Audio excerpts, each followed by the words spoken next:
ومن آياته أن خلق لكم بسم اللہ الرحمن الرحیم۔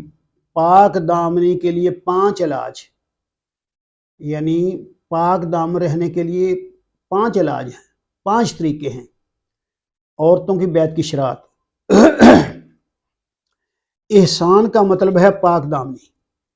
احسان یہ سین والا احسان نہیں، یہ سواد والا احسان ہے۔ محسنہ احسان، تو احسان کا مطلب ہے پاک دامنی، جو مرد اور عورت کی قوت شہوت سے تعلق رکھتی ہے۔ محسن یا محسنہ اس مرد یا عورت کو کہتے ہیں جو بدکاری اور بدکاری کی قریب ترین چیزوں سے بچ کر پاک بازی کی زندگی بسر کرے۔ فرمان خدا ہے اور اپنی شرمگاہوں کی حفاظت کرتے ہیں۔ یہ سورۃ مومنین میں ہے کہ وہ اپنی جو مومن بندے ہیں وہ اپنی شرمگاہوں کی حفاظت کرتے ہیں۔ جن کو نکاح کا موقع میسر نہیں آتا وہ اپنے آپ کو بدکاری سے بچائے رکھیں، یہ سورۃ نور میں کہا گیا ہے۔ حدیث نبوی کیا کہتی ہے؟ حدیث نبوی: زانی جس وقت زنا کرتا ہے، شرابی جس وقت شراب پیتا ہے، چور جس وقت چوری کرتا ہے، اور لوٹنے والا جب سب کے سامنے لوٹتا ہے تو مسلمان نہیں رہتا۔ پاک دامنی کے 5 علاج۔ اب ان کا علاج کیا ہے ان چیزوں کا؟ تو پہلا علاج ہے غض بصر۔ غض بصر یعنی اپنی نگاہوں کو بچانا، نامحرم پر نہ ڈالنا، اپنی نگاہ کو نامحرم پر ڈالنے سے بچاؤ۔ تو دوسرا ہے پردہ۔ دوسرا علاج کیا ہے؟ پردہ کیا جائے۔ قرآن مجید میں ارشاد ہے اپنی زینت کو ظاہر نہ کریں سوائے اس کے جو عادتاً کھلا رہتا ہے، اور چاہیے کہ وہ اپنی اوڑھنیاں اپنے سینوں پر ڈالے رکھیں۔ نمبر 3، تیسرا علاج کیا ہے پاک دامنی کا؟ نکاح کرنا۔ ارشاد ربانی ہے جو شخص تم میں سے یہ طاقت نہیں رکھتا کہ آزاد مومن عورتوں سے نکاح کرے تو تمہاری ان لونڈیوں سے نکاح کرے جن کے تمہارے داہنے ہاتھ مالک ہوئے۔ یعنی اگر کوئی آزاد محسنہ یعنی کہ آزاد عورت جس کو آزادی اپنی مرضی کی آزاد ہو، یعنی کہ اس کو آزادی ملی ہوئی ہو، وہ خامد یعنی اپنے بھائی کی سرپرستی میں ہو یا والد کی سرپرستی میں ہو، تو یہی آزادی ہوتی ہے نا عورت کے لیے۔ اکیلی عورت تو آزاد نہیں ہو سکتی۔ تو اگر ان سے تم نکاح نہ کر سکو تو پھر لونڈی سے کر لو۔ کسی کے گھر جاؤ تو اجازت سے پہلے اندر نہ جھانکو۔ اگر کسی کو ملنے کے لیے جاؤ، جب تک اجازت نہیں ملتی 3 بار اجازت لینے کا کہا گیا ہے۔ تو یہ بھی نہیں ہو سکتا کہ ایک ہی دفعہ اجازت لے کے اور خود اندر داخل ہو جاؤ، یہ بات غلط ہے۔ اجازت سے پہلے اندر نہ جھانکو، اور عورت تیز خوشبو لگا کر باہر نہ نکلے۔ اب دیکھنا یہ ہے کہ پاک دامن مومنات و صالحات ان برائیوں سے پاک ہوتی ہیں، یہ کہا گیا ہے۔ سورۃ ممتحنہ کیا کہتی ہے اس بارے میں؟ سورۃ ممتحنہ کی آیت نمبر 12 میں فرمان خدا ہے اے نبی جب آئیں تمہارے پاس مومن عورتیں تم سے بیعت کرنے کے لیے تو عہد کریں اس بات کا کہ اللہ کے ساتھ تھوڑا سا بھی شرک نہیں کریں گے۔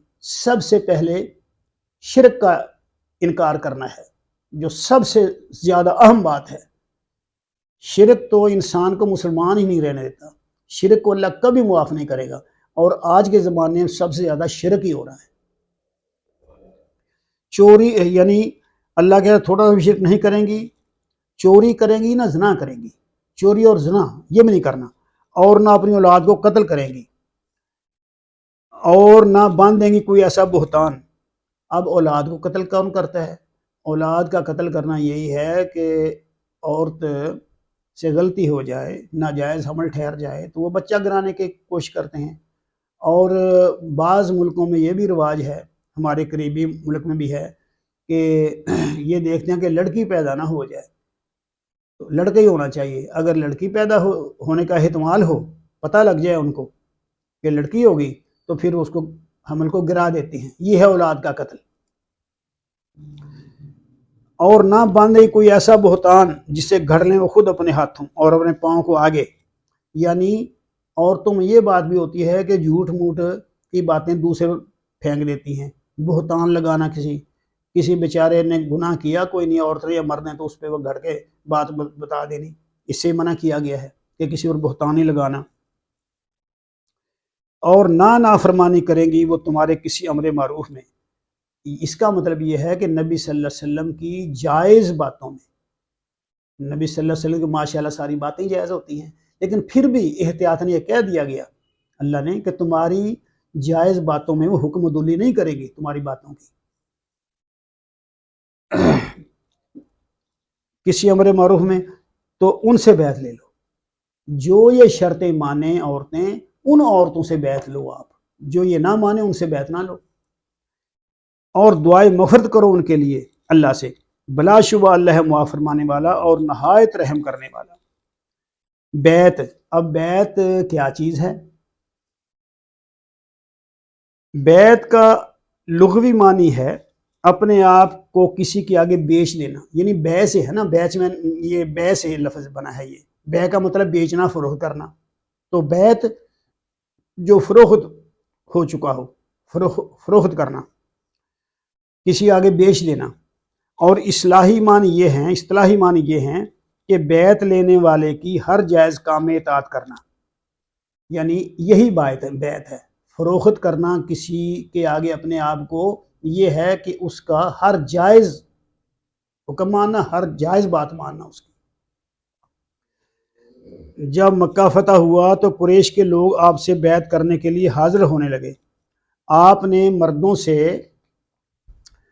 کوہ صفا پر خود بیعت لی اور عورتوں سے بیعت کے لیے حضرت عمر کو مامور کیا اور فرمایا کہ عورتوں سے ان باتوں کا اقرار کرائیں جو اس آیت میں بیان ہوئی ہیں.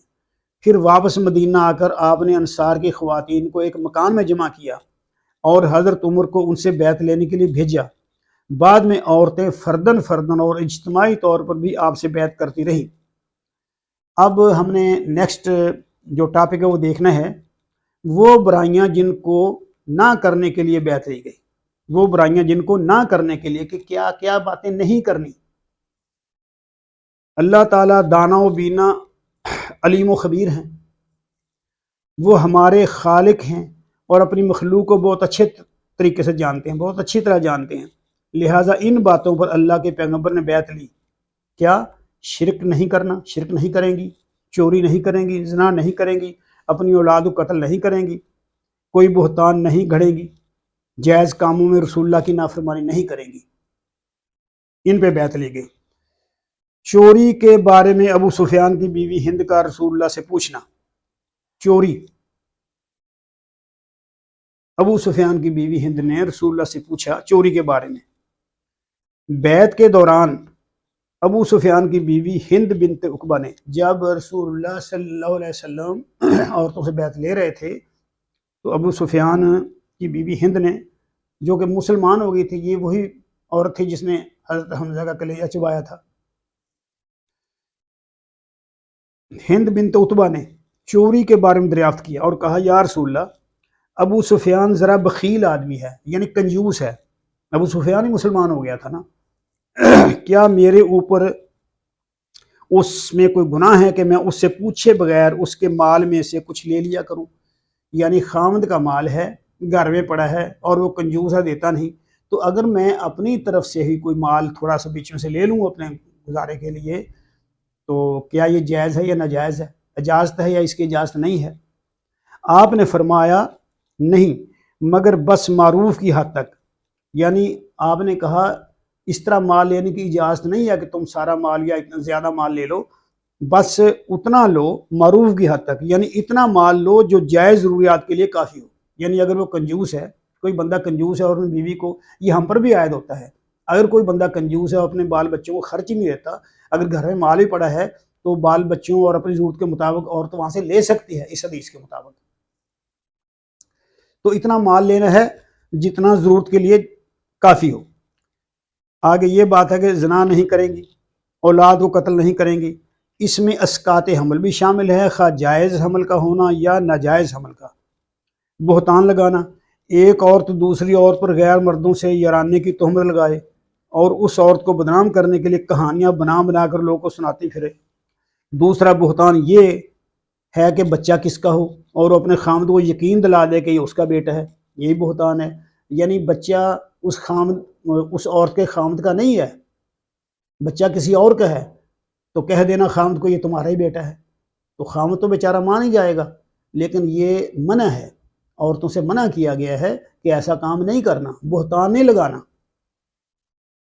حدیث رسول صلی اللہ علیہ وسلم، جو عورت کسی خاندان میں ایسا بچہ گھسا دے جو اس خاندان کا نہ ہو، گھسا دے کا مطلب ہے کہ چپ کر اس میں داخل کہہ دے خاوند کو یہ تیرا ہی بچہ ہے، ہو وہ کسی اور کا، اس کا اللہ سے کوئی واسطہ نہیں اور اللہ اسے کبھی جنت میں داخل نہیں کرے گا۔ یہ ابو داؤد کی حدیث ہے۔ اطاعت رسول، کسی جائز کام میں رسول اللہ کی نافرمانی نہ کریں، حالانکہ سب مسلمانوں کو معلوم ہے کہ اللہ کا رسول کبھی کسی غلط کام کا حکم دے ہی نہیں سکتا۔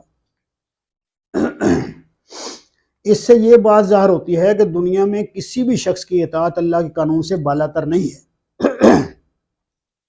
حدیث رسول، اللہ کی نافرمانی میں کوئی اطاعت نہیں ہے، اطاعت صرف معروف میں ہے، جائز کام میں۔ یہ حدیث ہے مسلم، ابو داؤد اور نسائی، یعنی تینوں کتابوں میں یہ حدیث آئی ہے کہ اللہ کی نافرمانی کوئی کر رہا ہو تو اس کی اطاعت نہ کرو۔ تو جو صرف جائز ہو، جائز کام میں اطاعت ہے۔ اس سے ثابت ہوتا ہے کہ کوئی حاکم کسی کو غلط حکم دے سکتا ہے، نہ محکوم کو غلط حکم ماننے کی اجازت ہے۔ غلط حکم دینے والوں کو بھی سزا ملے گی اور ماننے والا بھی مجرم ہوگا۔ اولی الامر کا ناجائز حکم بھی قابل تسلیم نہیں ہے۔ دیگر چیزوں پر بیعت، دوسری کون سی چیزیں ہیں جن پر بیعت ہو؟ ابن عباس کی ایک روایت میں ہے کہ نبی صلی اللہ علیہ وسلم نے حضرت عمر کو عورتوں سے بیعت لینے کے لیے مامور کیا اور حکم دیا کہ ان کو نوحہ کرنے سے منع کریں، یعنی یہ جو فوتگی پر رونا دھونا، مار پیٹنا، اپنا سینہ کو بھی کرنا، پیٹنا وغیرہ، اس سے منع کریں، کیونکہ زمانہ جاہلیت میں عورتیں مرنے والوں پر نوحہ کرتے ہوئے کپڑے پھاڑتی تھیں، منہ نوچتی تھیں، بال کاٹتی تھیں اور سخت واویلا کرتی تھیں۔ ابن جریر کی یہ روایت ہے۔ زید بن اسلم روایت کرتے ہیں کہ آپ نے بیعت لیتے وقت عورتوں کو اس سے منع کیا کہ وہ مرنے والوں پر نوحہ کرتے ہوئے اپنے منہ نوچیں، گریبان پھاڑیں، واویلا کریں اور شعر پڑھیں، یعنی عورتیں شعر بھی پڑھا کرتی تھیں اس طرح کے نوحے کے۔ یہ بھی ابن جریر کی روایت ہے۔ قتادہ اور حسن بصری کہتے ہیں کہ آپ بیعت لیتے وقت جو عورتوں سے لیتے ان میں سے ایک یہ بھی تھا کہ وہ غیر مردوں سے بات نہ کریں گی۔ حضرت عبد الرحمن بن عوف کے استفسار پر، یعنی ان کے پوچھنے پر آپ نے بتایا، نبی صلی اللہ علیہ وسلم نے بتایا کہ عورت کا کسی آنے والے مہمان کو یہ کہہ دینا کہ گھر کا مالک گھر میں نہیں ہے، یہ بات منع نہیں ہے۔ یعنی اگر کوئی پوچھنے کے لیے آیا گھر کے مالک کو کہ ہے کہ نہیں، اگر عورت اتنا جواب دے دے کہ مالک گھر میں نہیں ہے تو یہ کوئی منع نہیں ہے، یہ کوئی بری بات نہیں ہے۔ یہ بھی ابن جریر ابن ابی حاتم کی روایت ہے۔ آپ نے عہد لیا کہ نوحہ نہ کرنا، جاہلیت کے سے بناؤ سنگار کر کے اپنی نمائش نہ کرنا۔ یہ حدیث ہے مسند احمد ابن جریر کی کہ جس طرح جاہلیت میں بناؤ سنگار کرتے تھے وہ نہیں کرنے اور اپنی نمائش بھی نہیں کرنی، اور یہ تو آج کل سراسر ہی ہو رہا ہے، اب تو ہر جگہ یہ کام ہوتا ہے۔ آپ نے یہ عہد بھی لیا کہ اپنے شوہروں سے دھوکہ بازی نہ کرنا۔ ایک عورت کے پوچھنے پر کہ دھوکہ بازی کیا مطلب ہے، دھوکہ بازی کا کیا مطلب ہے، آپ نے بتایا کہ خامد کا مال دوسروں پر لٹانا۔ یہ حدیث ہے مسند احمد کی۔ مردوں سے بیعت لینے کا طریقہ، مردوں سے بیعت لینے کا طریقہ یہ تھا کہ بیعت کرنے والے آپ کے ہاتھ میں ہاتھ دے کر عہد کرتے، اور عورتوں سے بیعت لینے کا کیا طریقہ تھا؟ وہ یہ تھا کہ عورتوں سے بیعت کرتے وقت آپ نے کبھی کسی عورت کا ہاتھ اپنے ہاتھ میں نہیں لیا۔ حضرت عائشہ سے روایت ہے، خدا کی قسم بیعت میں آپ کا ہاتھ کسی عورت کے ہاتھ میں سے چھوا تک نہیں۔